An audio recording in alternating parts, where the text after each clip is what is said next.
বন্ধুরা, আমার নিকিতাস kitchen and blog চ্যানেলে আপনাদেরকে স্বাগতম। নতুন একটা দিনে নতুন একটা ব্লগ নিয়ে হাজির হয়ে গেলাম। আমি দেখাবো কুচো চিংড়ির ভর্তা।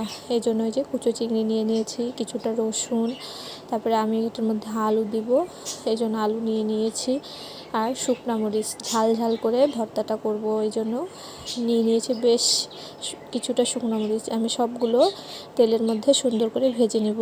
এই যে বলতে বলতে আমার সব কিছুই ভাজা হয়ে গিয়েছে। এই যে আমি আলুটাও ভেজে নিচ্ছি। এই যে সুন্দর করে আমি লাল লাল করে সব কিছু ভেজে নিয়েছি। এবার ব্লেন্ডারে গুঁড়ো করে নেব। আপনারা চাইলে শিলপাটাতেও বেটে নিতে পারেন। আমার সময়ের খুব স্বল্পতার জন্য আমি ব্লেন্ডারে গুঁড়ো করে নিচ্ছি। এই যে প্রথমে মরিচ আর রসুনটা গুঁড়ো করে নিয়ে, তারপর চিংড়ি মাছ দিয়ে গুঁড়ো করে নিয়ে, তারপর আলুটা দিয়ে এই যে গুঁড়ো করে নিচ্ছি। এরপরে লাস্টে আমি একটু সরষের তেল দিয়ে এটাকে সুন্দর করে মেখে নিব।